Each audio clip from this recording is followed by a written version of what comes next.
I Hmm. went to a pizza buffet for my stepdad's 85th birthday or Damn, something like that. that's Out of all the places you want to go to Gaddy's, Mr. no Gaddy's, right? I mean, yeah. Yeah, right. So we went there, At and least it wasn't CC's. I mean, I don't know. Is CC's better than Gaddy's? I don't know, man. I don't know. It's all It's trash. like it's pretty new here in Portland, right? And I haven't been, so I wanted to go. They wanted to go. I have kids. There's games, so we went. And then I want to say about 30 minutes after we ate, which was like at 1 o'clock, I started getting clammy. Uh-huh. I started getting clammy. Something just When wasn't. when when your when your insides start sweating, like you don't understand it, but like all of a sudden, like you're just like, oh, what is wrong? I was like, why did I eat? And I was the only one. The kids ate pizza. My mom ate pizza. My stepdad ate pizza. Everybody ate You had the pizza. But pasta, didn't you? how do you know? I know. I know when that shit sits out. When that shit sits out for even you're just like, even if you get the plate right, even if you're just like, I'm just gonna have a little taste of the pasta. That's it. It's done. You done tasted the E. coli and it just went straight down. It's just like Party City. And it's like, let's Dude, multiply. You had the pasta. dude, that's fucking hilarious. You never have the pasta. I guess I made the mistake of having the pasta. Never get the I pasta. had the sun-dried tomato pasta. That's even the worst one because like it looks like it's just been like glazed over, but that's not the glaze. That's just all the germs that was just like, Man, that's funny, dude. My stomach hurts because I'm laughing, and my stomach also hurts from the food. oh yeah, of course, yeah. So, so I got home around 1:45 because I'm like, I have to go. So let's get out of here. And then I went immediately to the restroom, and then I made myself some tea, and I took some meds because I also got like this frontal lobe headache. Yeah. So, Yeah, I'm feeling a little bit better though. mine hit me shit Thursday and like for the most part because like I'm just always working, working, working, working, working. And so yeah, it hit me Thursday, dude, and like we had to do a bunch of hospital stuff in the morning. Hmm. So she wanted to like, hey, let's go get some food because we haven't eaten all day. It's been nothing but like surgery stuff. And so I'm driving and it hits and I'm just like, I'm gonna die right here. I just need to close my eyes and like I need something to bleed out, drain out. It just feels like there's a knife in me. She's like, "What's wrong?" I'm like, "I don't know. I don't know." And it just hit me so fucking hard. And then like yeah, I think it was yesterday. I think today's no, yeah, I guess it was Friday. And I just laid in bed and just tried to like weaken some myself, just try to like fight it off.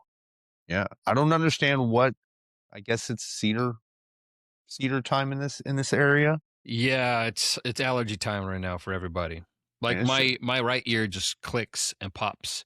Like oh yeah, I open my jaw, pops. I close my jaw, pops. And yeah. if I don't take Allegra or whatever, my it's just popping all day long. It's I've terrible. I've had a tendinitis ring. Now it's like it's like a faucet run and it's 24/7, right? And I've had it since like 2017 and it happened because I got like some kind of sinus infection and it pushed up against my eardrum Mm. and it was like a ring for like 2 months and I was going fucking insane. And this was yeah, like 2017, 2018. And I finally got it down.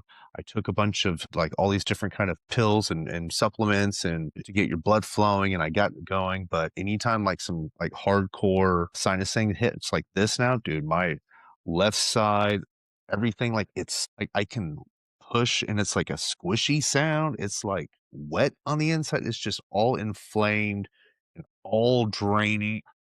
And that's awful for people that like yourself and I, like we like to play and sing. Like there's Yeah. this it's terrible.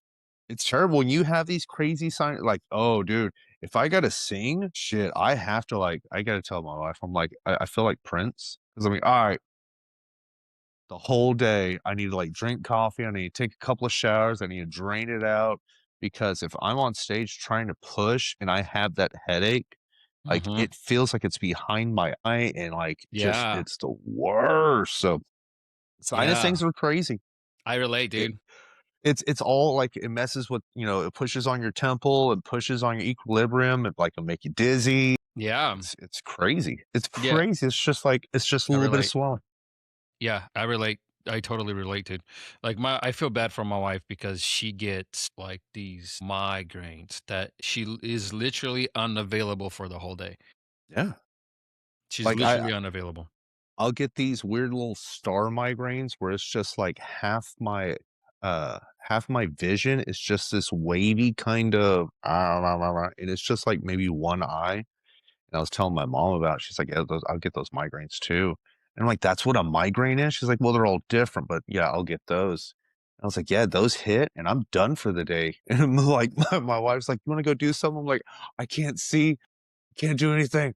I think I'm dying again." She's like, "You got a migraine?" "Yeah, I think I'm dying again." She's like, Again. "Okay." Yeah, it's like every fucking time, like, "I deleted all my history. I saved my passwords. I slipped them under the door.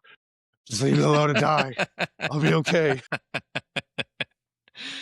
Hit I my customers up. Let them know what happened." let him know I went out, Yeah, with a you know. migraine. Yeah. I feel for her, dude. It's crazy. I mean, it's all like, nervous systems and I mean, I'm not like I grew up kind of religious, but I'm not like a huge, huge religious. I'm a spiritual person. Like the body itself is a crazy contraption and how everything works. And like, yeah, man, like when the brain hits or migraines or nerve endings or something like that, it'll drop you. I'm like, I don't know how it works. It's like when my back hurts, like, I don't know, it just fucking hurts. Like, I don't know Yeah. what to tell you. Yeah, Well, so I you feel know, for her. how old are you? I am 43 this year. Yeah, it's like Yeah, I'm getting old.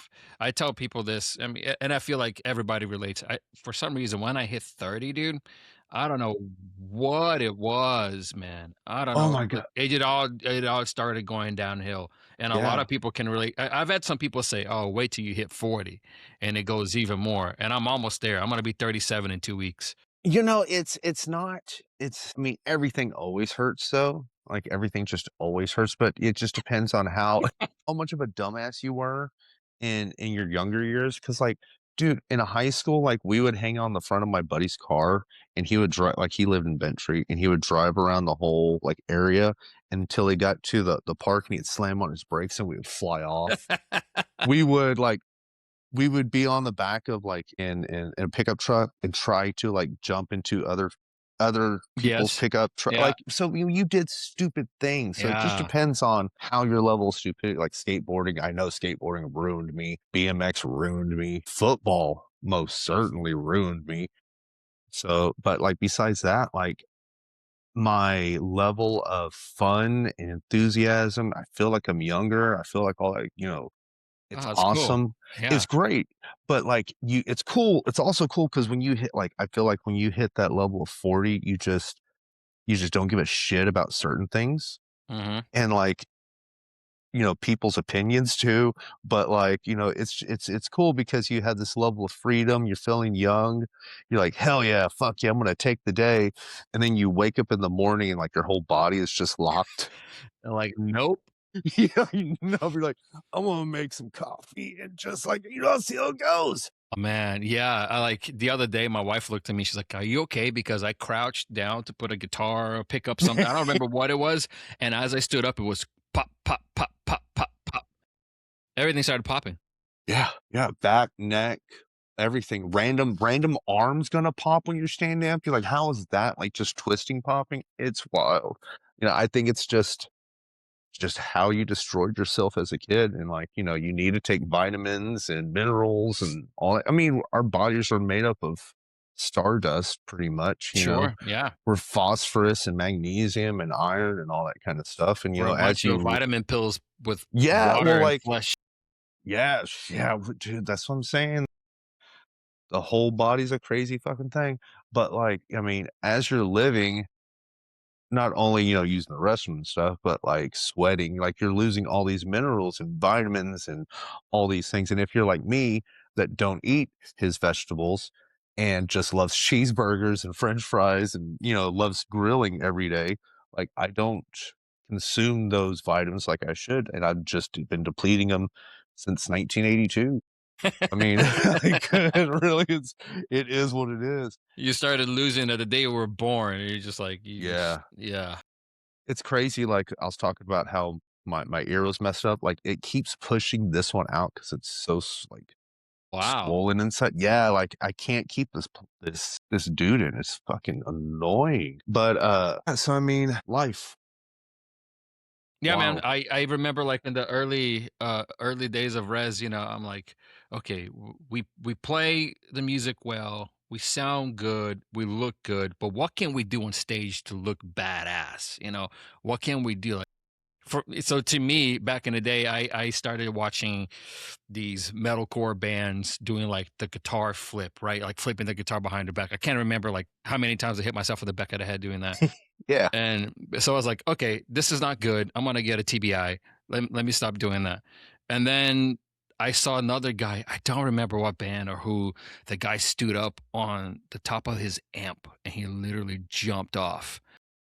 And I saw another guy doing the same thing off the bass drum. He would get on the bass drum and he would jump off the bass drum. So then that's what I started doing. And now my Yeah. knees, I feel it because of that for sure. Oh, yeah, dude, I bet. I remember, like, jumping off the stage at, like, House of Rock onto the concrete, like, in the early like, it just to be like, "Yeah, yeah, cool," like, I'm walking in front of 7 Look at me, people I can playing. play and Yeah, jump at the same time. yeah, and I'm like, "Yeah, look at." I'm gonna walk to that person that's just hanging out, and, like, after, I'm like, "Oh my god." Oh, dude, the, the last Throat Locust show, we played with Obscura and a bunch of awesome bands, and so, we were the first ones up, and, this is hilarious, and so we went over to QBR real quick, and we're on our way back, and, Corpus roads are just, like, the best. They've always been the smoothest and just, like, they take very great care of our roads, and I Yes. love it, especially Great use of downtown. taxpayer money here in Corpus. Especially, yeah, and so I walked off and, like, I'm walking along the concrete, and there's just this pothole, like, I've never seen a pothole in this town, and there's just this pothole, and I just rolled my ankle before we start playing, right? And I rolled it so hard, it felt like shit, just kinda, like, stretch pop, like, it wasn't broken, it wasn't bad, but, like, I felt it, right? Like, you just felt something wasn't, like, I've completely right, yeah. Yeah, well, it was the wall foot too, right? So, like, we get up on Oh, stage, I load my shit, I'm limping like a fucking old man. Get up there, we play our shit. I didn't like as I'm playing it, the adrenaline hit, the walls going. I'm like, shit, yeah, diddly do, fucking hey. And so, like, it's just rocking and fucking killing, right? And so we get done. I'm like, hell fucking yeah. And because, as a musician, you have to have the heaviest fucking gear ever, right? You need old tube amps and 412s and 7 of them at least. And so fucking grabbing the thing, walking off, and then I put pressure on. I was like, "Ah, fuck you." yeah, And so, changed really quick. dude, just real quick and like young or whatever, would have rolled that foot. I would have kicked somebody in the face, would have jumped off on stage and be like, "Yeah, look at my foot." And like it'd been fine. Now at fucking 43, like, I text the dudes, like, I loaded all my shit, everybody's up front, people are over the merch, like, the merch table's pretty packed up, and people are hanging out, like, you like to go and hang out with people. You're like, the music is the greatest thing in the world to play and to enjoy. The other part is hanging out with people. It's just the meeting new people like that, I fucking love that part. So, there's all these people there, and, like, I'm looking at them like, "Nah, they got it. They're good." So I texted them. I was like, "Hey guys, I loaded up. I'm heading home." And they're like, "Are you leaving?" I was like, "Yeah," because I don't leave right away. I usually hang out at least for the whole fucking show. And so I'm like driving, trying to like put gas on it, and like Mm. it was Man, so I had a annoying. I had a similar thing happen to me. We were playing at a Fitzgerald's, I think it's in San Antonio, and I think from the green room, there's like this long staircase that leads straight into the stage. And I remember coming down the staircase just real quick, and I put my right foot down as soon as you hit the stage, and I felt something pop. Yep. And it turned out that I had partially torn my Achilles right there and then. Really? And this was right before we went on. Well, yeah. It's always right before you go on. It Right has to before we be. go. Yeah. So, The whole show, I shit you not, dude. I put my right foot on top of my left foot, and I'm literally standing like a fucking owl, playing. Playing like a goddamn penguin to everybody.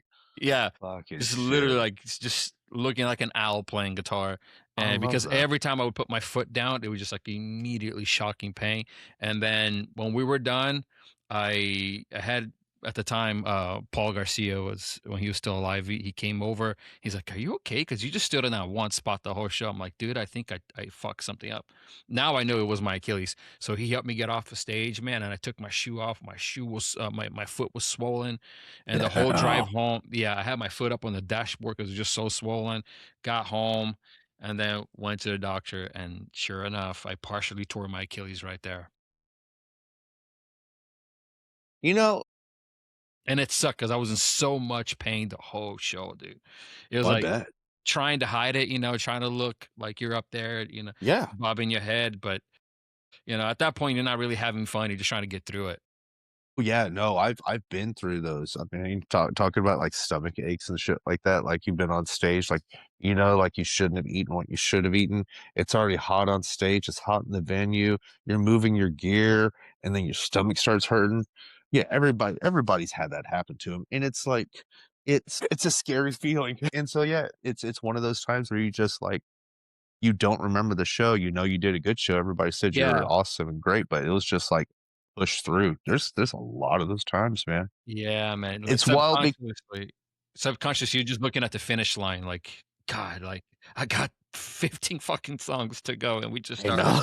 Yeah, see, Yeah, no, that's why I don't do cover bands because I ain't playing for no 3 hours. I yeah. love you guys. I love all of that, but there's oh my god. Oh my god, like, and I'm There's done. something about those shows that I like is like, once you're about an hour in, sometimes when we play these local shows and we're like, you guys open up for a bunch of national acts when they come Yeah. through town. But about an hour in, sometimes I feel like I'm finally getting to my groove, and then the show's over, Yeah, you know? yeah, yeah. No, that's what that's with every either one of the bands we always say, like, once you're 3 songs, 4 songs in, like, you're feeling it, and then you only have a 30-minute set, so you're done.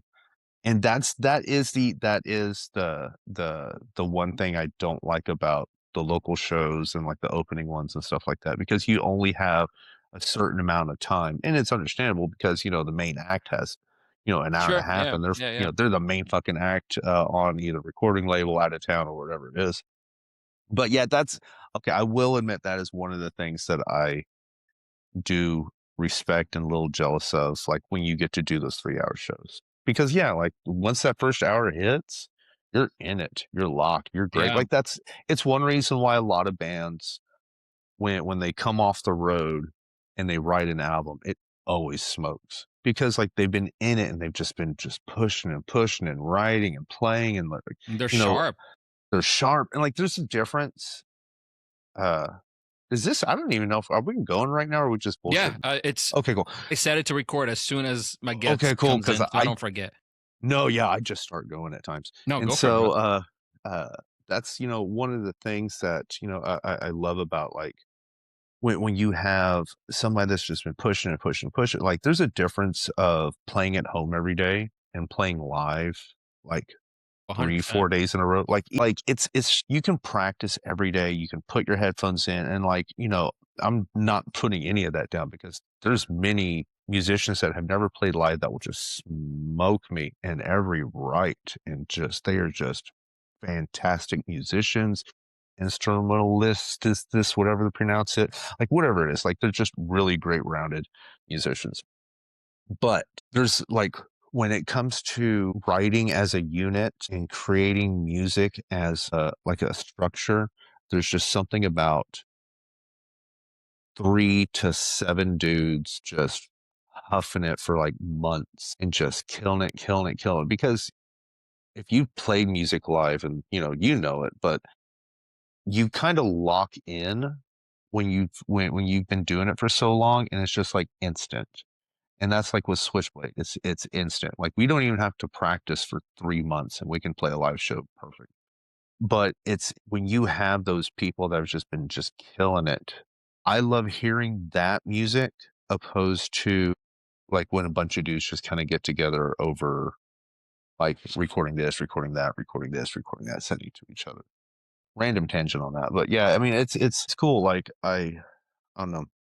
I think, Rez has put out 2 albums, and a lot of people say, the second album sounds really polished, like you guys really took care of it, but the first album sounds like the energy was better, and that's because we recorded it live. It was the whole band together in the studio, 1, 2, 3, go, and we just played everything. It had a click to our ears, but even then, we only had this click. There's one song in particular, like it changes tempo so much that we're just like, let's just go no click, let's just go based on feel. And there's something about, like you said, when those guys, everybody just locks in, and you guys are synced, and you're just full throttle ahead, man. That's something else. That's like capturing like lightning on the bottle almost.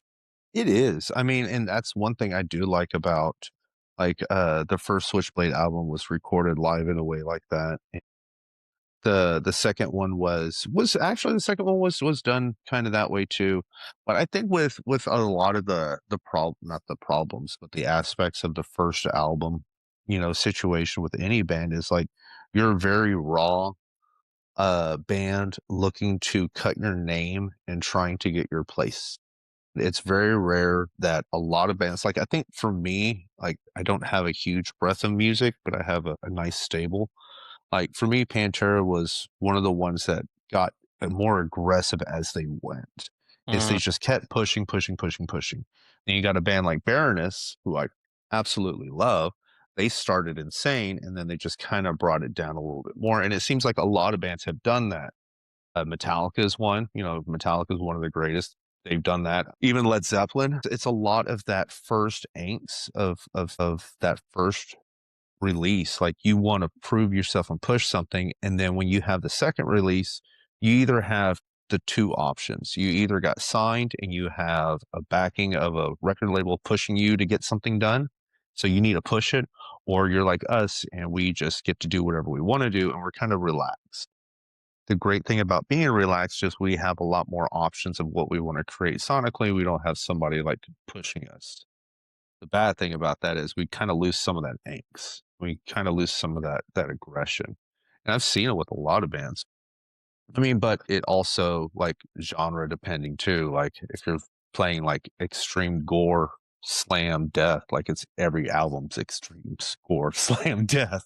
But if you're like bands like y'all or like like Switchblade, like we always wanted to create different realms or different structures and different Kind like of things like explore within the sandbox kind of thing.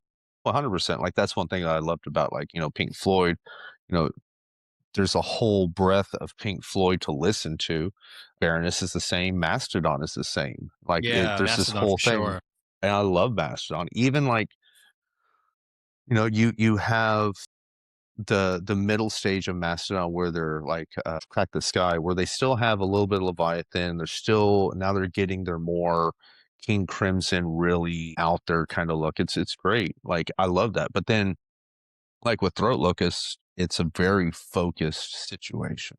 Like this is what we're doing, this is what we're after, and this is what we're going for. And everybody on this is pretty much on the same page. Everybody's got their, solid input on what they feel everything needs to go, which I love. So it's cool to have these two different scenarios. Like one, we do wherever the hell we want to. The other one, let's focus on what we're going to. I see behind you got the amps. That's the Laney behind you, right? Mhm. Yeah, that's a Laney, and over there's a Marshall I'm fixing. I have my main amp is a VHT Pitbull. I have a Crank Rev that was my dad's.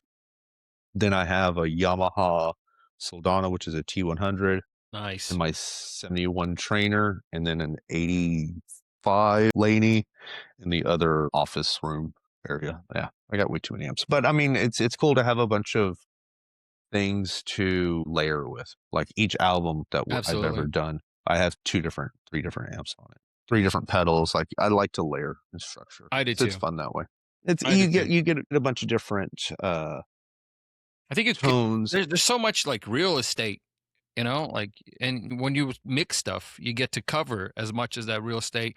And sometimes you have to, tone something down, or you have 3 or 4 different tones. Okay, maybe you have to cut this one or this one, but at least you have the options to Well, mix yeah, it. like, Yeah. what one of like I love the IR situations right now. IRs are killer. I use them for a couple of demos or just home. Like Alex, like we meet for with Throat Locust, me and him send tracks back and forth, but I Uh-huh. still want them to sound good. And so like I'll pick a couple of IRs. Gil will write some drums and he'll send them to me and we'll go back and forth. But when it comes to like recording, I like the real thing personally. So with the option situations, one of my favorite thing to do is when Throat Locust recorded the last single, I had Brian. He used a one of my amps or most of my cabs. I mix speakers because frequencies, like when you have just all the same four speakers, you're just hitting those frequencies. When you have something that hits your mids and lows, something that pushes, or actually cuts your lows and mids, like you kind of have this nice little breath of like sonic, like kind of push. And it's cool because anybody that's ever tried my cabs, they're like, wow, these things sound really good. And so with that, with Brian, I had him do an SM57 on the V30 and a condenser on the K85. And so when we recorded, he could blend both of those, see what he needed more, and then after that, I doubled it with a completely different amp. So then Mm. he had 4 different tracks of 2 different amps with like so many different possibilities. He can mix and like, okay, well, the bass is taking over a little bit too much. Let's do the amp that has a little bit more mids and highs to cut over. And then with solos, I think I did just 2 different amps so you could pick from. But like those options are great to have because when you get into a studio situation, you're like, okay, my amp is my amp and I want my sound to be like this and it's going to be amazing. And well, the problem that people don't understand is a lot of it comes down to your speaker and your microphone. And so let's say they have a microphone, but it's old and the coils are old or whatever, or this is that. Like if you just limit yourself to just this, just this, just this, let's roll, you're going to be missing a frequency you're wanting to hear that's one of these things don't capture. So always like, Ends up sounding thin. it always ends up sounding thin. Dude, I quad track my guitars, all of them. You don't have to use all 4 tracks.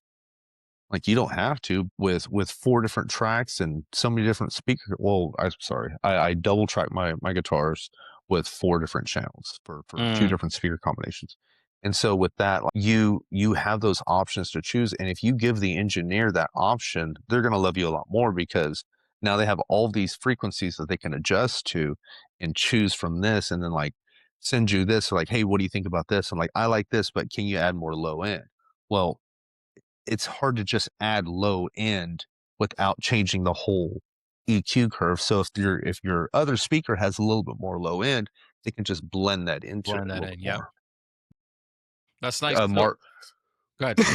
well, I was gonna say Marshalls are real boxy, like they have that ha ha ha kind of mids. And when you do that mixing, you can mix it up to like if you're wanting that more Slayer tone, or if you're wanting a more AC/DC tone out of the exact same amp. That's why like JCM 800s, fun facts, all amps are the fucking same. I was talking to Brian about this too. If you ever have a chance, ask him about muffins. Brian at Guitar Center. This is my analogy of it, and he laughed about it. But all amps are pretty much the same. And then you have like, your JCM 800, which is like the mid ground of all of it, right? So that's why a JCM 800 can sound like AC/DC, can sound like Slayer, can sound like Led Zeppelin, can sound like whoever, is because of the speaker that is being used for that amp. And also, ohms matter too, because 16 ohms are going to be a more open, broader tone, and 8 ohms are a tighter tone. That's why the whole coveted new metal tone is a Mesa V30. It's an 8 ohm V30 in a Mesa cab that is sealed. So you can get any cab you want. Sorry, my nose is itching. You can get any cab you want. Make sure it's sealed that you can kind of control that low end. Put some mid 2000s V30 8 ohms, and then that's that exact Corn, Mm. Godsmack, Yeah, yeah, yeah. the dang, what's his name? Mark Tremonti, Yeah, Alter Bridge Creed. Ultra Bridge, yeah, Creed dude. Like his it's crazy and everybody laughs, but his Mesa Boogie dual rec tone is like one of the best. It is He class. knows tone, dude. He knows tone, and so like a lot of people they go after that and they're trying to just like throw whatever they want, but they don't stop to think about speakers and the ohms that the speakers are used for. It's Yeah, all reason. he actually has a his signature amplifier. He released like a 15-watt version of it, which is The super MT50. loud. Yeah, which is super loud for a 15, but he also released a 100-watt, the MT100. That's what I've been hearing. Yeah. And I eventually I'm gonna get one because I love that amp. Like it's so there's 3 channels, so versatile. And like I said, he took the best parts of his favorite amps. I think it's like he took like an Ubershaw, and then he took I forget all the amps that he took, but there's plenty of videos on YouTube. You can watch, you can see exactly what part of each amp he took. Lately, he's got his hands on a Dumble, and he loves that thing too. Dumbles are great. Well, I mean, and that's that. I think Dumbles might be one of the few that is par for the course of it all. But like, he's able to do that because all amps are the same. They Mm, are, man. And so all amps, all guitar amps started from the RCA book back in like the 40s, right? And so Fender made their amp out of that one, and then Marshall made their version out of that Fender, right? And so you have these two, American and European builds. They're kind of going left and left, bouncing from each other, and they just kind of build and build and build. Well, that's when Randall Smith of Mesa Boogie comes in, and he got I can't remember which Princeton, which Fender, and so he started modding those, and that became the Mark series. Well, Soldano is actually not a modded Marshall, it's a modded Mark II or Mark One. And so you have this heavy game Soldano coming from this Fender heritage, and then everything else is copied off of that. The 5150, the Mesa Boogie, all those are copied from that Soldano from the original Mesa. It's just this whole everybody just copies everybody. So yeah, he's able to take the diesel part, he's able to take the Mesa part, he's able to take that. And it's literally just like a few different type of cathode capacitor adjustments and just a couple of different tricks. I mean, I saw the breakdown of a modded or it's the Freeman Cali amp. It's like a $4,000 amp. It's literally just a Marshall JMP with switches, bells, and whistles. Like there's nothing. There's like these things aren't rocket science. It's literally. I mean, I saw it's comparable to a big muff almost. Like how the way the gain stages and everything react. Everything is the same. It's crazy. It makes me laugh.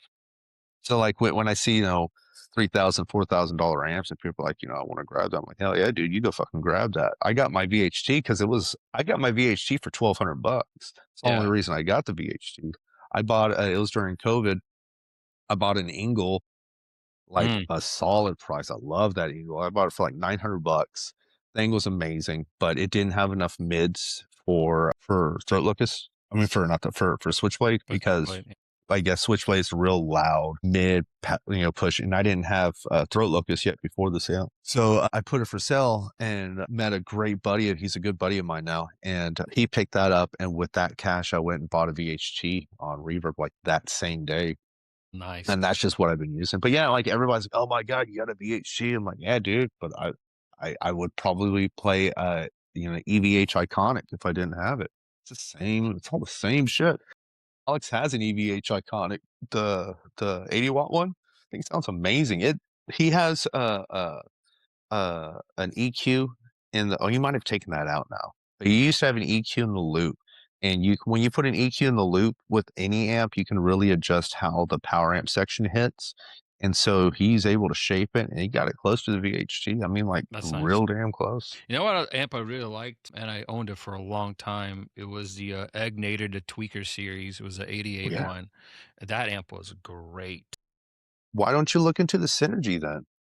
It's Egnator is one of the people that helped divide like Synergy amps is the Egnator whole module like prophecy thing that he did, but it's designed by Fryette of VHT. Like VHT is one of the best power sections ever. I will go down in arguments with that. I am telling you, if anybody ever has a chance to sit down with like the old classic, it's this big chrome or big purple power section. It is Jesus. And Like it, for you, for the people that are watching right now, and you're like, how come this fucking guy knows so much about amps? Because that's like you literally grew up like tinkering with amps and tinkering with shit, Mhm. right? Just like self-taught, and you just taught yourself how to do all that stuff throughout the years. Yeah, I grew up like my dad, he pretty much got me because my dad used to race MotoGP. And so he used to race a CMRA. And so he we always had like sport bikes and super bikes in the garage, and he was always tinkering and messing with them. I remember one year like he took out all the bolts, he just took apart the engine, replaced everything with titanium, ones that could, where titanium worked and was beneficial. And like we were always just doing that. And I remember he got an old Charvel. He stripped it down and spray painted it, and then like I'm like watching him, and he gets me these like little RC cars from Snap-on, and I'm like taking the wheels off and changing them and breaking shit. And he's like, "Gotta stop that. Those are things from Snap-on, and they're really expensive because Snap-on is stupid expensive." And so like it was just always growing up in that kind of household of just tearing things apart. And yeah, for this stuff, it was for Frost Giant. It was I had a rat pedal and it broke on me. And so I'm like, I don't like, I mean, this was 2015 or so. So like I was working as a screen printer, so I really didn't have a ton of cash. I remember that. Yeah, and so yeah, we've known each other at least since what, like 2010? But yeah, dude, for a while now. Roughly, right? Yeah. Yeah, And so it was like 2015. I was I working think as you, this I think you might have done some shirts for Rez. think I did. I think I remember going to your house and picking up a box of shirts for Rez. Yeah, I'm pretty positive I did. Yeah, actually, I did a lot of screen printing out of my house. Hmm. And so I forgot about that. And man, time flies when you're getting old. And Yeah. so, yeah, I didn't really have a ton of cash. I'm like, shit, I can just figure this out. It's not rocket science. Like everything is fixable. Like I think the only time I'm ever worried about something is like when I have to work on my car because I'm like, this has to get me from here to here. Don't fuck up. Yeah, And like, the stakes are higher. replacing yeah, like replace ignition coils and all that kind of stuff. I'm like, "Oh, all right, let's do it." And so like it's always like knock on plywood or whatever fiber wood that is. But yeah, so like I was like, "Spirit, I can fix it." And so in that meantime, I was like, "Well, let me just order a backup." So I have a backup for this. So I fixed it up. I'm playing. I'm like, all right, cool. Hell yeah. I don't suck. And nothing blew up. And so the other one comes in and they sound different. I'm like, well, why do they sound different? They're the exact same pedal. Like nothing is different. I open the insides. They're all the same. They look the same, except like the colors of resistors or capacitors are different from different like brands and stuff like that. But in electronics, what the value is matters, not the color of it, not the brand. I mean, unless you're getting into like really cheap branded capacitors, that does matter, but that's a whole different story. Like it's the value of it. That's what matters. And so I'm trying to figure out what's going on. So I picked up this one book. It was by Jack Orman, and it's like this old school 90s guide of like rebuilding and mods and stuff like it's a really cool book. And so he starts talking about drifting. And I'm like, what the fuck is drifting? And so I found out that like, these certain type of resistors called carbon, they drift, and that means the value changes over time. That's why like old electronics, like people tag me into like fixing their home stereo stuff. I'm like, I am not touching that because everything is old resistors. You got to replace everything because it's Mhm. all drifted and it's bad. And it's just like, no, God, no. So that's why I started learning about that. And so like it was like this rabbit hole of like, okay, well, why does it do that? Okay, well, why does that affect that? Why should that matter? And okay, well, what happens if I do this? And it was just this constant thing of like figuring out what to do of a way to make it awesome and not blow up. And I blew up a lot, dude. I mean, it's hilarious when a capacitor goes, like there's these, where are they? These little kind of electrolytic capacitors. They're filled with fluid and foil, and when you put them on the wrong polarity, they pop, and it's like a Shit. firecracker, dude. And it's smoke everywhere. It is fun as hell. And so when we first started frost giant, it was just me in the bedroom, and it's literally my bed, and I have this craftsman work, like this little red cart. I flipped the top one over, so now it's a flat, and so I'm building pedals on there. It's fucking shit, dude. It's like eight at night. And she's watching TV, trying to go to bed, and she's like, smoke everywhere and like sparks. And I turn around, dude. I turn around like that kind of hamster that like that real quick. And she's like, "What are you doing?" I'm like, "Are you okay?" She's like, "Yeah, are you okay?" I'm like, "Yeah, sorry about that." So So like, so yeah, like you how do listen. you so how do you go from like, yeah, I'm building these, I'm doing all these by myself, but I think I can like escalate this and scale it to a business. Like when was that a aha moment for you? That was like an accident moment. So what happened was is I'm building massives, right? And like the reason why I built a massive pedal in the first place was it was a tone that I was after by a band called Slowmatics. And they have this video, it's called Live at Belfast Recording. So or practice space. And it's if you have a chance, listen to it and you'll go, and that video and that tone set me on my path, right? Like that's the whole reason I'm like, okay, I love stoner sludge metal because of this tone. And it's cool because I use my pedal now. But Well, that's sick as hell. yeah, yeah, it's cool. And so they had this pedal called a meathead. And what a meathead is the 70s clone of, or this clone of a 70s color sound, one knob. And it's just this big, massive, mean, ugly fuzz, right? This is still me working at a print, well, now I'm not working at a print shop. I'm not just printing out of my house. So I still got a little bit of extra money, but not much. And this is before like I'm building pedals, I'm still just repairing them, right? I think, man, I really want that pedal, but dude, I can't afford it because it's a UK made pedal from Damn Machines, and they're just the most beautiful things ever. And it's like 300, $400. And I'm like, I can never afford that. I can never afford that. So let me see if I can build one that's for me. Like not clone it, but let me see what it is. So I found the schematics. I found the schematics of the one knob. I'm like, oh shit, he's just changing a few things. It's not anything like he's like, holy shit, building this grail of a pedal. He's literally Sure. just changing things. It's nothing novel. It was like tinkering with stuff. Exactly. So I'm like, I'm remembering, when I was messing with the rats and things drifting and things, I'm like, okay, so this changes things. Okay, why does this change thing? And why does that add this and that? And so what I did is I had a board and I put all sockets on it, right? And so sockets, it's just, well, I can't see it, but they're just like little pins, and everything got socketed that would be socketed, not the power section, not any kind of switching thing, but like the inputs, the way the resistors hit the transistors, all that got socketed. So I built a one knob fuzz. It's like, okay, cool, this thing sounds great. Then I built his meathead. I was like, okay, cool, this thing sounds like the video, but it doesn't sound exactly like the video. Why doesn't it sound like the video? Well, it's because they're using that pedal through a 70s mad amp, and they're just like fuzz upon fuzz. I was like, okay, so I need to get more fuzz out of mine, but I need to Mm, make it tighter because it has this tightness to it because of that amp. Long-winded, sorry. So it was no, just me good. tinkering with things, trying to figure it out until I found out what it was. I was like, okay, cool. I like this. This sounds great. I'm gonna roll with this. And I started playing it. I put out a couple of videos that sounded good. I made 3 of them and I put them on Facebook. 3 dudes like, hey, that's pretty fucking awesome. How much you want? I was like, $99. I was like, okay, cool. I'll buy them. And so those 3 sold.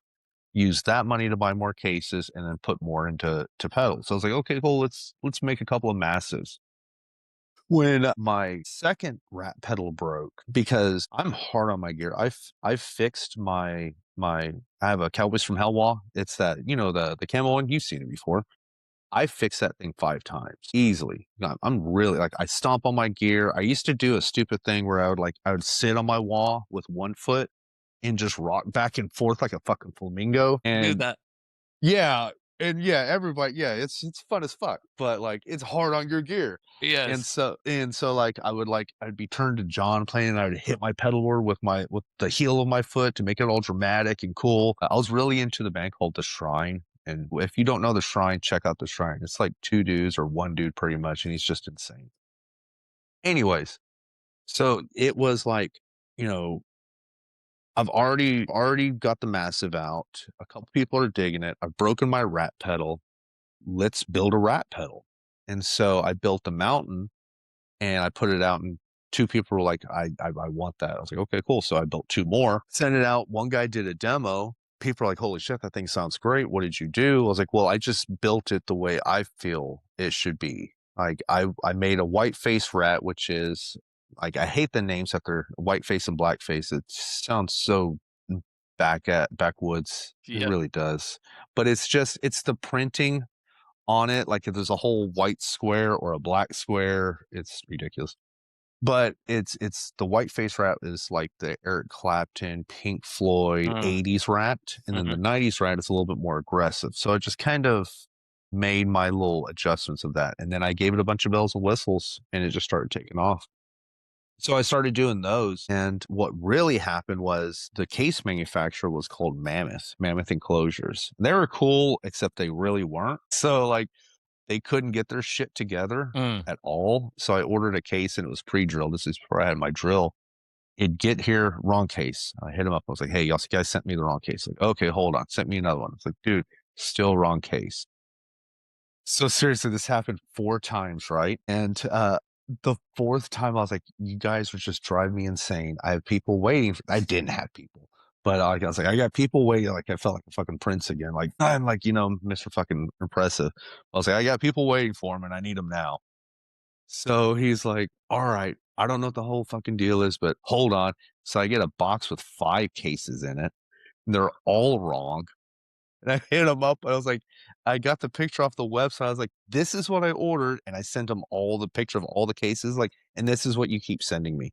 He's like, Not oh, one of them not one of correct. them. He's like, I was like, holy shit, hold on. And apparently they had the wrong order number on the website. Oh, I kept ordering the wrong one, even though the picture was the one. Yeah. So it was this whole thing. So I was like, I was like, Like the send the me the product number was wrong. on the website. Yeah, yeah, yeah. So the picture was what was right, but What the you product wanted, the number, number was something else, and they kept sending you yeah, something else. yeah, Yeah, because they had like the product number here, but above you saw the product number again under the one that they kept sending me. Okay, so I'm I was following. like, yeah, I was like, send me a return label. I'll send all these to you. He's like, nah, man, you just keep them. I'm sorry. I was like, that's okay. I just want the right one. He's like, no, I've already got it sent, and the right one finally comes in. I was like, thank you. But then I got like 7 of these cases. I'm like, the hell am I going to do with these? I was like, well, guess we're gonna make custom mountains. And so I made a bunch of mountains with some new knobs and I fun looking remember that posts. because you would Yeah, post them on Facebook. yeah, because I wasn't powder coating at that time. What I would do is I would do a base coat. I went and bought these little toaster ovens. I put it in a toaster oven because you don't want to put spray paint in your oven. It's very, very bad. It leaks the chemicals, gets in your oven, Mm, but you can actually cook paint into the metal, like to make it a little bit stronger.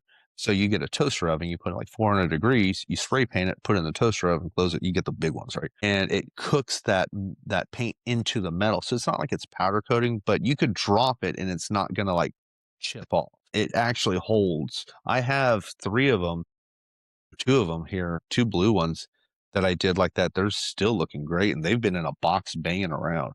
So it's actually it works pretty well. So the first ones I had, it was like 2 or 3 blue ones and 2 or 3 like metallic green ones. And I would just cook them and send them out, and people were enjoying them. And so then I got with Mammoth. I was like, "Hey, y'all do custom printing?" They're like, "Yeah, well, what are you thinking about?" I was like, I sent them the artwork for the mountain for the massive, and it just kind of snowballed after that. And it was just me just making pedals, and just here I am now. Like I have a whole stack of pedals I need to get out. I that's love it. awesome. It's the That's most awesome. random. It's really is the most random fucking thing ever. Like I'm fortunate that I can hear tones well, and I have a decent ear for what sounds good because everybody seems to like the pedals I put out, and it's just wild. It really is because I mean, I never at any point thought I was like, "Oh, I wanna build guitar pedals," or, like, I was like, there's this joke, it's you either become a famous musician or die as a pedal builder, and I guess I guess I'm still trying to hit that famous musician part, so give That's me a while. hilarious. I told Like, my what the go ahead. Go ahead, finish it. no, no, no, we're gonna say No, I was gonna say, so, like, so you made the mountain. It's like, what is your philosophy behind, like, okay, what do I do next, and what am I gonna do different? Because you have different pedals now. yeah, yeah, yeah. I mean, the main goal is never to create a clone, really, like, it's go with your own designs, like, the 3 recent ones that I'm really proud of is the Architect of Reality, which is the preamp section of the 85 Laney that I have, and which is like a doom metal amp, but it was used for Rat and, like, 80s, like, hair metal stuff, so and then, the Eidolon, which is a reverb delay boost pedal. That one was actually designed by Electronic Audio first, and then I got it and then put my adjustments on it. I had help with the guy that helped me design the Architect because the thing about all this is I'm not an electrical engineer. I didn't go to school for any of this. And so, like, I understand more than the basic of it, but there's, like, some parts of it that I do need help with. Like, yeah, I can read upon it and read upon it as much as I want, but I'm a hands-on kind of person. So I have a buddy who's, Nick at Dunwich Amplification, and he's the one that really put that Architect together. And so because of him doing that and me learning off that pedal, I've learned a lot more, and Uh, I'm able to build my own stuff without worrying if, like, is it gonna do this? Am I gonna be wasting money with prototypes? Like, I can just nail it out, get the prototype in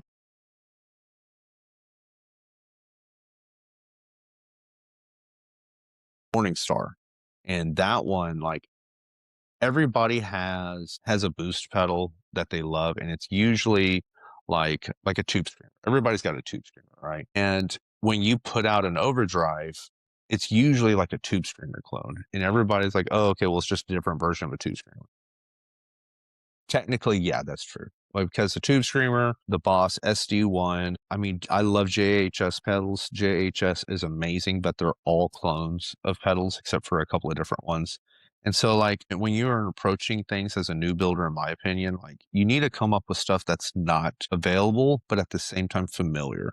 So with the Morningstar, I started off with the chip and the clipping section of the TS9. So like you have the heart of a pedal you're already familiar with. But instead of the tone section, I took that out and I replaced it with a 3-band active Baxandal EQ.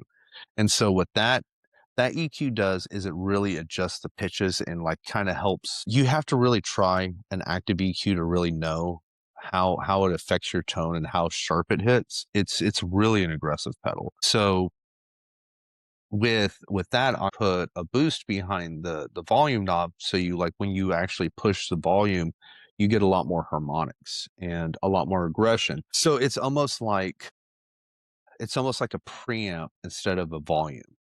So as you're pushing it, everything's going to be pushing. So with the Morningstar, what I wanted to do is give you something that was familiar, but a completely new take on it that you like. It does, you know, it's not a Tube Screamer clone. You know, it's not an overdrive.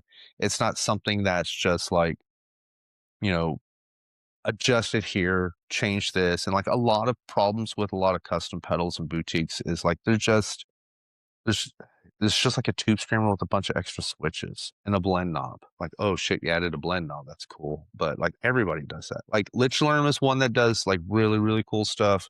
He's out of Europe somewhere. I can't remember, but he does like really cool things. He's putting noise gates, he's putting effects loops in his pedals, he's doing some really cool things. But like when you come to these big box boutique builders in a way, I don't want to name names because they're really great people and the ones I look up to, mhm. a lot of times it's just a tube screamer with a bunch of switches. So with me, since I'm a small guy, I need to create things that are familiar but are outside the box. Like everybody keeps asking me, like, are you gonna do an octave fuzz. I'm like, well, there's octave fuzzes all over the place. Everybody keeps asking me when I'm going to do amps, and I'm not going to do amps because there's a whole nother discussion of why I won't do amps. Like I love them, but it's not. It's a consumer base on that. Mhm. But it's you have to constantly create cool stuff that feels relative to what you've had in a world of modelers.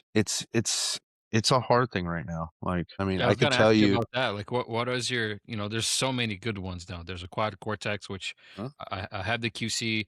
Huh? A friend of mine's got the Fender Tone Master. I got another friend that's got the Camper. So like, I got another friend that's got the oh my gosh, I'm blanking on the name now, but it's the other big one. Oh, Um, the line 6 one, the stage. there's that one. I mean, there's so many, right? Like, so what are your views on that one, and where do you stand? I love them. I think they're great. I mean, one of the cool ones is the Kemper Player. Like, you can actually throw pedals in with that one, and it works well. Like, there's pedals that work with these things. But, Mhm. you know, the the the reality to a lot of this is, I mean, the people that use those modeling systems are not really my demographic. And by that, I mean, those are large touring stage musicians. If we're going to be honest with demographic and people, my demographic is people like you and me and home players and people buying pedals and trying things out and trying to find their tone and not wanting to spend 4 grand on a modeler. The people that spend 4 grand on a modeler, they're not looking to stack a bunch of pedals. They're just looking for a fly rig. They're looking for something easy. They're looking for something that's dependable and reliable and something that I can take overseas. So with that, like the best thing for me to do is to get with somebody to, and I need to anyways, but I need to get my pedals modeled and I need to get them in that environment. And it's not because I need to get them in my environment to sell or anything like that. I need to get them in my environments just so people can see them in that and people know my name more. Like I'm not expecting to be like, I'm going to sell a bunch of patches, make money off of Sure. that because that's not how it goes. It's just getting your name out more. So I mean, I think the but fuzz too, it's from what I hear and from what I read, it's like the hardest thing to recreate in these modelers to get the fuzz right.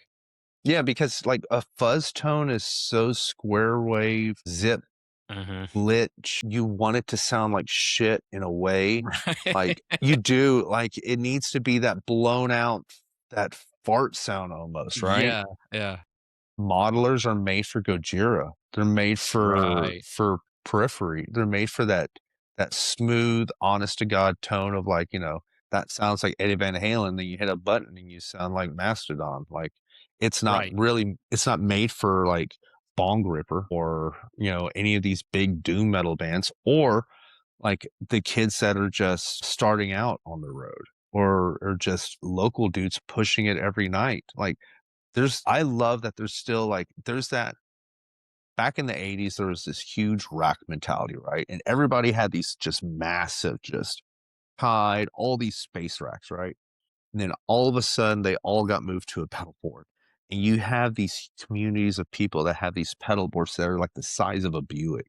And it's just like and they're like, Yeah, hold on, watch. And then they open and then it. they open And up, there's there's more like pedals underneath there, yeah. there's more underneath it. And everybody's like, why do you need that? He's like, I don't. I love it.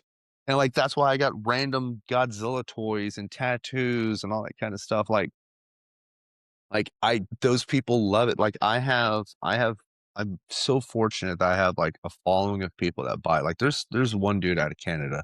His name's Fraser. I love to death. He buys everyone, every pedal, That's awesome. each one of every. I have people that have collections of frost shines. I have people that proudly show off their collection of frost shines. And so like And those are also, when let me just give you props to, they look amazing. I'm very OCD, ADD, and dyslexic, so I'm like a whole mix of everything, so I have to, like, stop myself what I'm doing and double check everything and, like, Yeah, yeah. go on a tangent and come back to it, and so, like, I try to make sure everything looks like I want it to be like, when you see one of my pedals, it's like, "Man, that guy must be made overseas, that's a whole huge company," and if you're like, "Oh, he's from Corpus," it's like, "Oh," like, "Yeah, they look Yeah, good," like, "Yeah," like, I they really everything stand has out. Well, and then, like, a lot of it too, like, a lot of people don't know a lot of my pedals. I'm not like, they're not religious, but they have a lot of that good and evil artwork in it. There's a lot of old woodcut 17th century art in it. There's stuff that I've had drawn into it.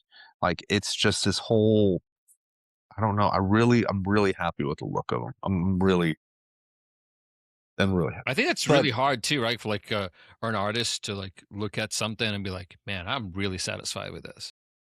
yeah, like, the worst thing for me is designing a pedal. Like, it seriously is because I don't think they're like, I know my pedals are good, and I know my customers are smart because they love them, and they have just, like, these crazy setups, and I'm like, "Man, that's crazy my pedal fits in your just main frame of a fucking pedal board."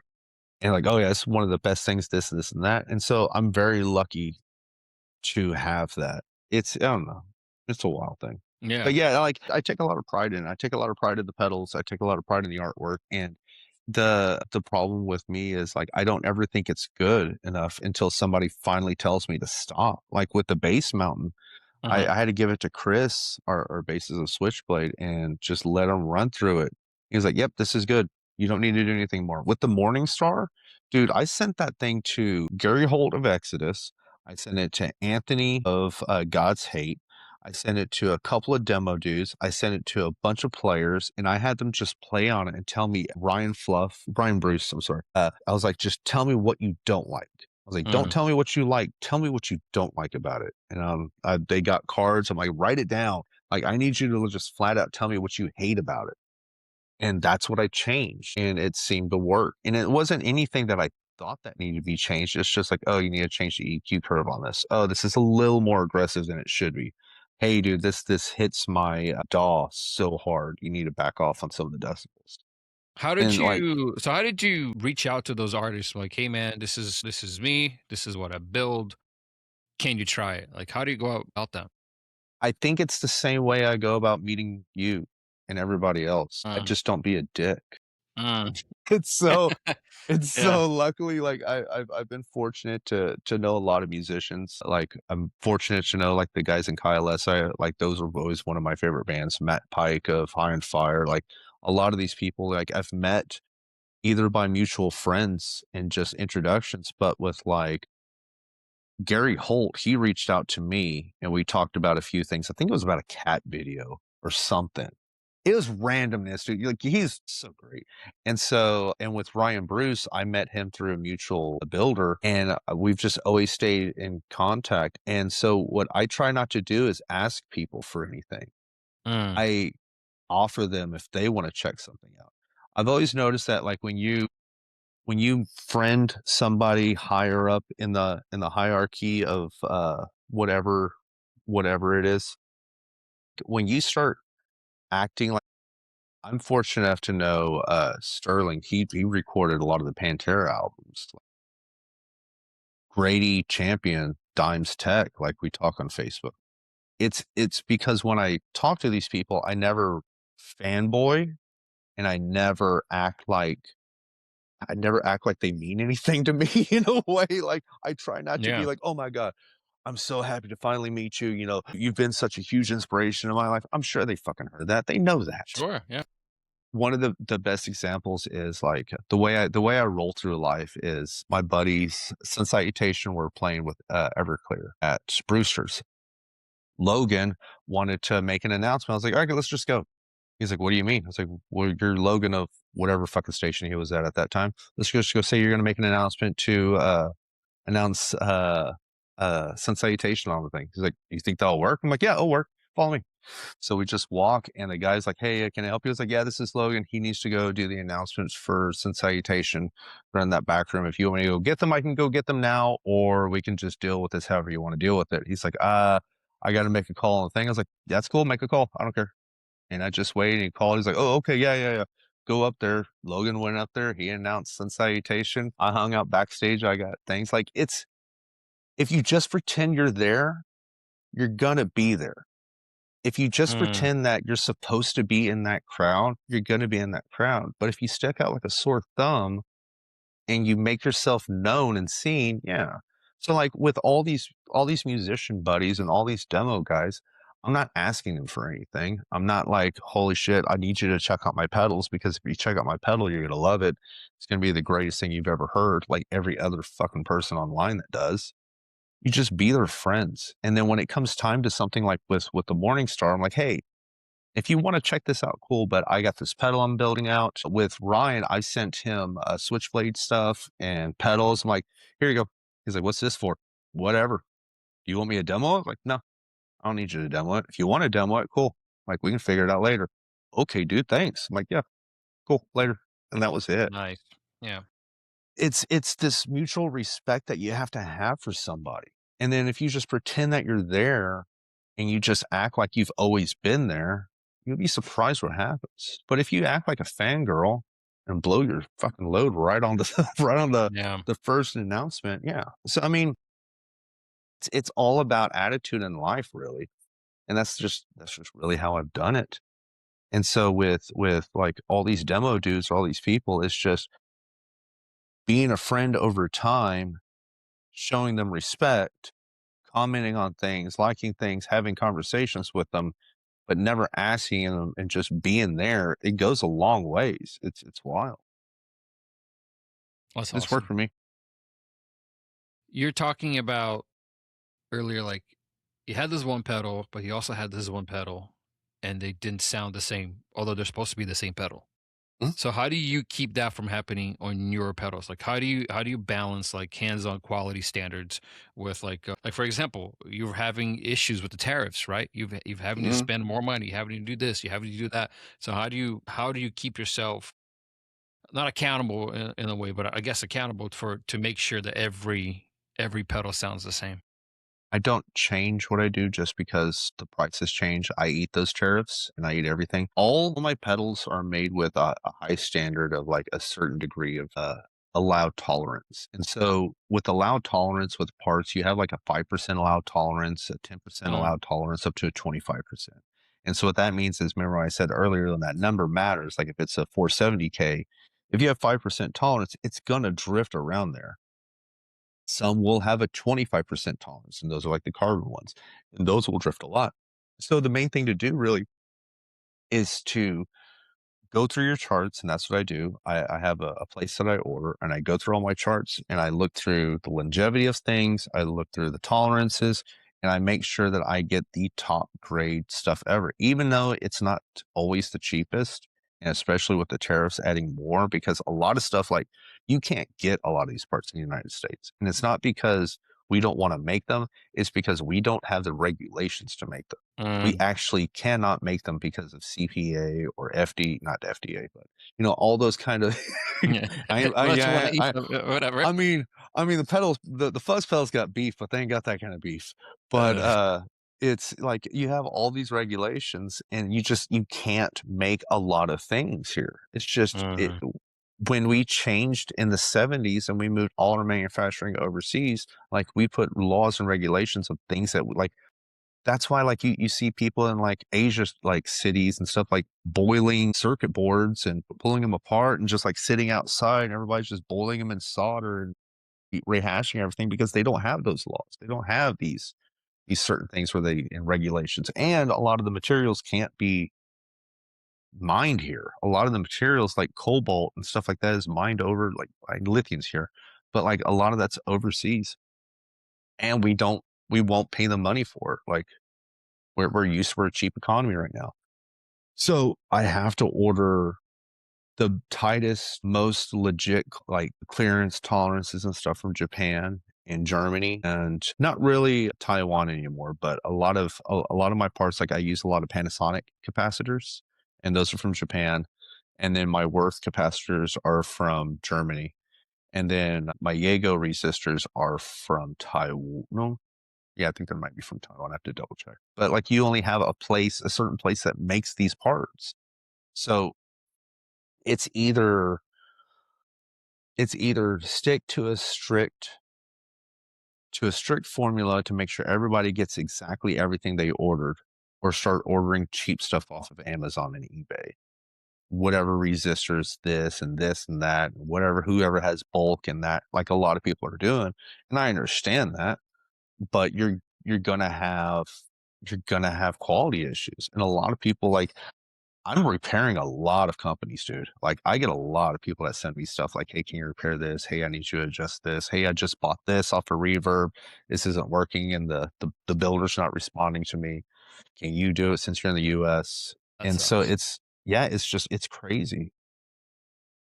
There's a lot of fake components now because of COVID. Like, there's a lot of fake components. It is wild, especially IC chips and, MOSFETs and stuff like that. It's insane. So, I mean, you have to spend the extra money, you have to spend the extra dime and time and just really just print out or go through all this tech sheets and make sure you get the best that you can and fork over the cash. Like, I'm not raising prices. I still haven't raised prices. I can't. I can't raise prices in this economy. I mean, Right. I'm selling a $200 preamp like that, or the 240 is how much the AOR is. I mean, that's a good chunk of change, especially if people are still making 750 an hour or $9 an hour, or are they bringing home Yeah. $300 a week? That's a week's paycheck. So I cannot give them shit. If they're spending a week to buy a pedal from me, can't. I have to make sure that they get the best because I would be pissed. Like, Sure. and that's why. Well, that's why everything has a full warrant, lifetime warranty of manufacturer things. Like, if something happens, I will fix that pedal right away, as fast as I can because I got a backlog right now. But yeah, it's crazy. It's crazy right now. It sucks, but it is what it is. So where do you see Giant Electronics heading into the future? Let's say the next 2 to 5 years, like because you say you're still building out a home, right? Yeah, it's So do it. you want to We expand the office? Do you want to go anything bigger? Do you want to keep exactly where it is? What is your the vision? My goal is Earthquaker. I would like to be Earthquaker devices. I would like to be somewhere that's in a bigger facility. Like at one point, we had plans and we were about to move into a bigger facility, and then just economic timing and situations that happened with whatever, including tariffs, like it stopped a lot of that. So, yeah, my goal is a large facility, hiring as many people as I can. I would like to have a business where I can buy health insurance for people. Like I want Nice. that. I want Yeah. to have a building that has 7 people building guitar pedals. Because like if I can give somebody the opportunity to do what I do and make a living on it, geez, dude, that'd be amazing. This is the most ridiculous thing ever. Like I get to stay home and build guitar pedals. Yeah. Like, my wife, she lost well, they had to let her go in November. So since Mm. November to now, it's just been me taking care of everything with guitar pedals, and it's tough, but we're able to make it work, and I'm just, like, so fortunate that I can do this, and I can stay home and be a little lazy if I want to, and like, cause some days you don't wanna do anything, and, like, I can actually, like, this day I don't feel like doing anything, and I won't. I'll jump on my computer, and I'll do artwork or layouts or work on schematics or something else. So it's a beautiful thing. So if I can give somebody that opportunity, Jesus, dude, that'd be amazing. That's the dream. That really is the dream. Like, I wanna have that here in town, and especially it's cool because when people, like, they actually check out the pedals, like, "Oh, where are you from?" Like, "I'm from Corpus." "Really?" Like, "Yeah." "You build them in Corpus?" Like, "Yeah." "Not Austin?" Like, "No, man, Corpus." It's crazy, right? Who would have thought Corpus? And so I could to give, like, uh, another, manufacturing thing out of this town would be just something kinda cool. I like Corpus. I love this Yeah, town. I mean, I I have my do. issues. I got my issues with every town, but, like, at least it's not Austin. Sure. If you've Yeah. ever driven in if you've ever driven in I mean, well, sorry, post 2005 Austin, at least it's not, not post 2005 Austin. Like, it's a beautiful town, and it has a lot of possibilities. It's just, I don't know, change the thinking on how this town goes. Maybe find us some water, and that would be another Yeah. thing, but, who needs that, right? It's Yeah. just water. Yeah. Let's find us the water. Yeah.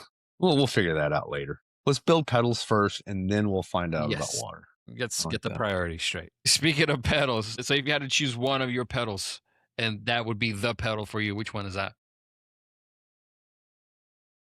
He'll always be the architect. just because like that pedal is the one that I always wanted to make. Like I wanted to I love my Laney AOR so much. Like that was like when I found that amp, I'm like, oh, that's what an amp sounds like. Like this thing is just mean, it's just heavy. Like the clean is beautiful on it, so I can put pedals into it. And that's the amp that got me into pedals really, is because I went from my crank. I have a crank Rev F, like I said earlier, got that Laney, and I'm like, okay, go through the clean channel because I was a big Sword fan and uh uh Iron Fire. Oh my god, my brain. No, Sleep, sorry. Matt Pike. Sleep and Sword fan, and they both use that Laney AOR. So I finally found one. My buddy Garrett found or Barrett found me one and took it home, and I was like, this is it. And so I've always wanted to create that sound. And so with that, like the AOR I feel is like that is our pedal. The mountain is what really started it. The mountain and the massive is what started this business. But the AOR is that's it. And everybody that's played it really loves that pedal. They And I really gotta check seem to that take pedal to it. out. I haven't had a chance to play it. I got a I actually have all the pedal. I got most of them at Guitar Center right now. It's That cool. is They let sick. me they sent me up a glass column, and they got all the pedals in there. And so I have a limited white snowblind. It's all white graphics, white knobs. Go over there and check that one out, and just put it through a clean out and just go for it. It's loud. It's got a lot of gain to it. It's because it's a preamp of an amp. It's the actual preamp of an amp. Instead of tubes, I'm using JFETs and just tune them up. But I mean, that's a whole nother talk about how those work. Do you have any like any funny or like weird stories from customers that bought you pedals either on a gig, they told you something about a gig that something went wrong or something went wrong but it turned out to be right? Something specific about your pedals that you thought it was like a wild story? I've had two really. I mean, there's a lot of them, but two of my favorite ones. One is from a band called Toke, and they played it was the Las Vegas Psycho Fest, and it was this really killer festival back in the day, right? And so they get to the venue, all the amps are blown, and so Oh they don't have my god. anything. They're like freaking out, but the guitarist, either I sent it to him or he purchased it. He had the Soma pedal. He's like, dude, that's literally the only thing I had. And I plugged it into a Fender that they had like combo or something like that. And he ripped it through, and like, it's like this crowd, and it's just like 10,000 people. And it's just like, Holy shit. it's just wailing. He's like, here's your pedals. Oh my God, it's amazing. And so that one was rad. Another one was I sent a pedal out because I get a lot of international orders. And I sent a pedal. This guy hits me up. He's like, hey, this massive's not working. I was like, what do you mean it's not working? I test, and that's the thing, like all my pedals, I drill each case myself. I test each pedal myself. Everything's done by hand. So I'm like, what do you mean it's not working? Like I tested it myself. I know it's working. He's like, no, it's just messed up. I don't understand. I was like, well, there's a trim pot on the inside that controls the fuzz. Maybe I didn't max that out.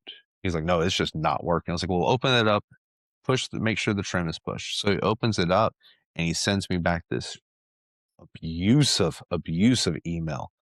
And he is just like, I don't understand how the hell you could send this to me. And it's just this long, just intense. I'm like, what the fuck?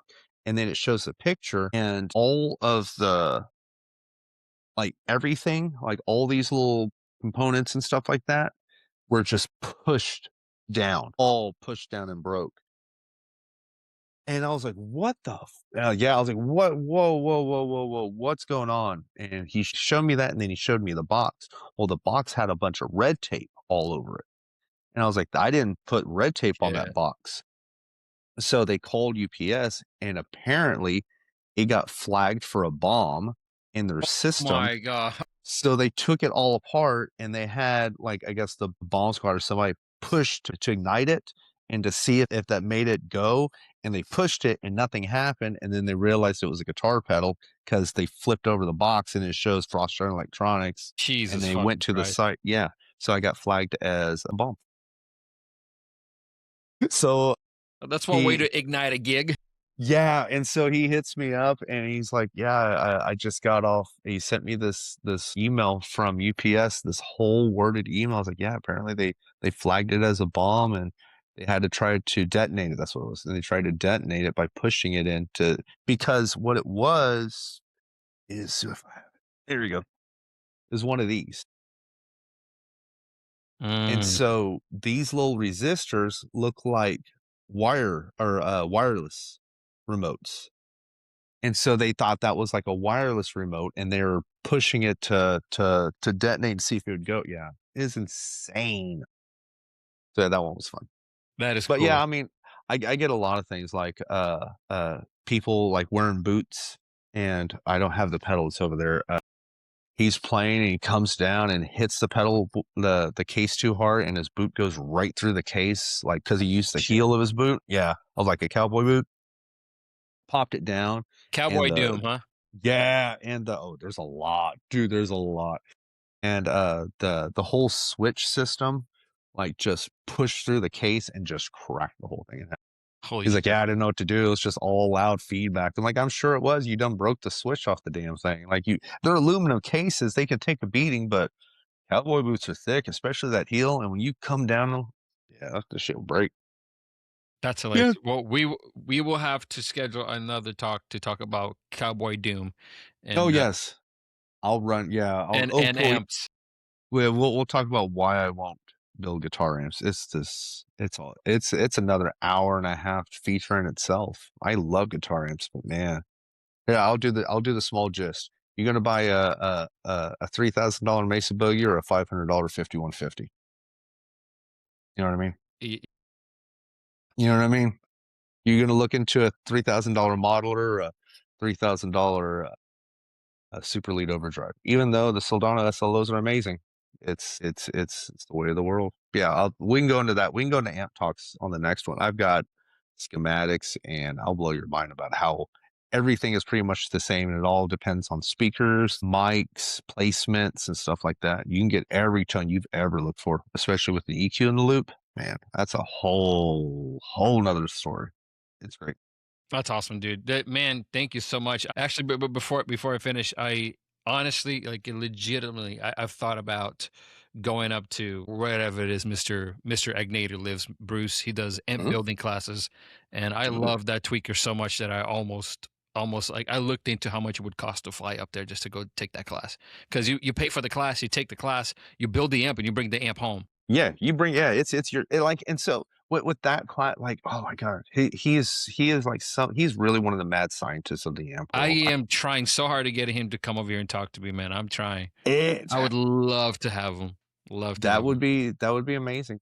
As far as I don't think he does too many interviews though, because I don't see that many on YouTube. But he's like, yeah, if you have if you have a second, check out the synergy system. That's his ethos is based off of that, and it's the whole because he did the Randall MTS system where it Uh-huh. was like the Randall amp, and I think the Kirk Hammett had one too.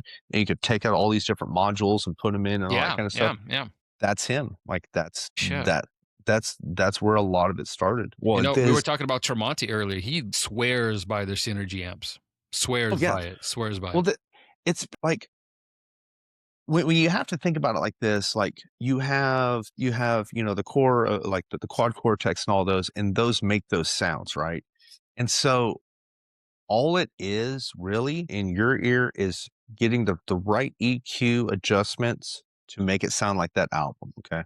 So when you have something like the Synergy system and you have all these different amp modules, you can pick and choose where you're doing these different kind of EQ curves, like how a Marshall is very mid driven or a Mesa Uh-huh. is very cut and stuff like that. Uh-huh.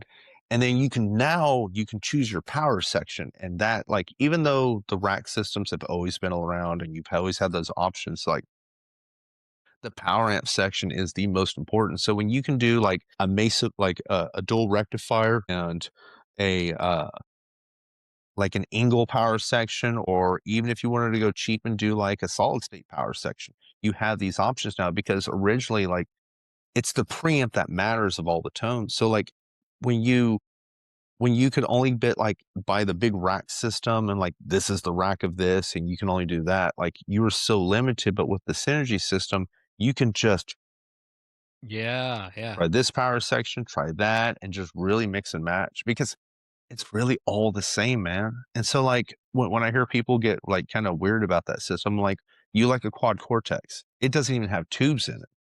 It just has an EQ curve. It just has this adjustment to it. What you're hearing is the IR because there's a guy that does a great video. It's the pod bean. Do you remember those red ones?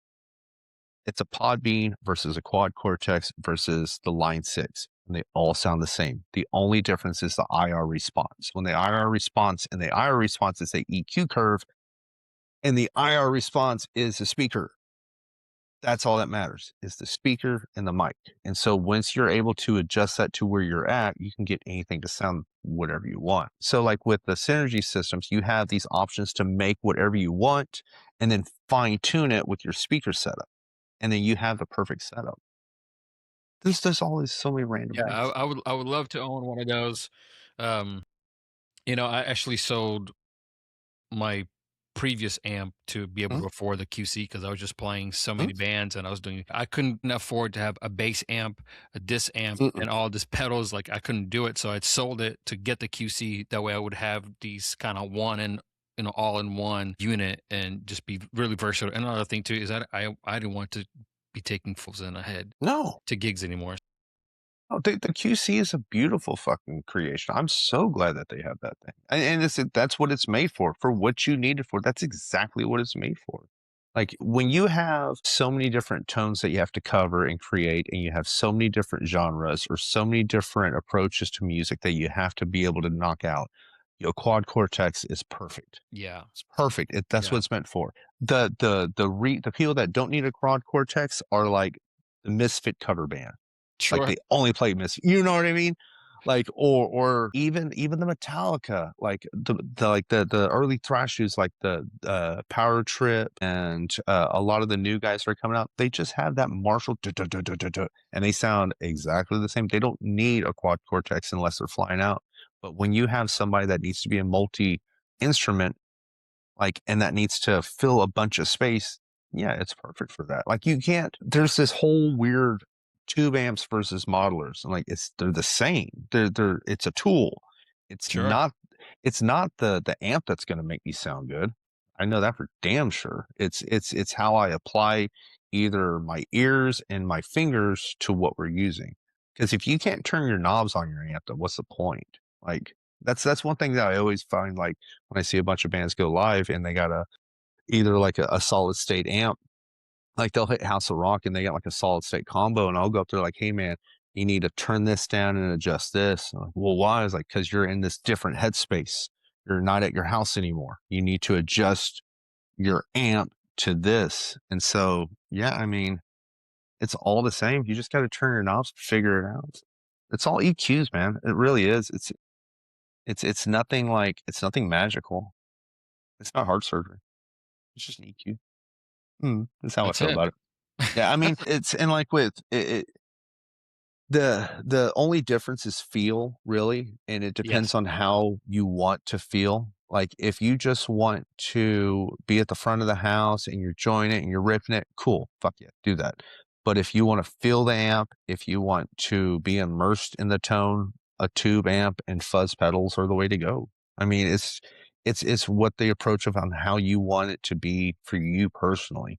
Like, the audience will always get what the sound guy gets, you know what I mean? right, Like, yeah, unless you're playing in a pub, but if you're playing on, like, stages that we play, it's not really what we get to hear, like, the sound guy's gonna adjust the mids, the lows, the presence for the front of the house. So, I mean, it's how you wanna feel on stage a lot of times, in my opinion.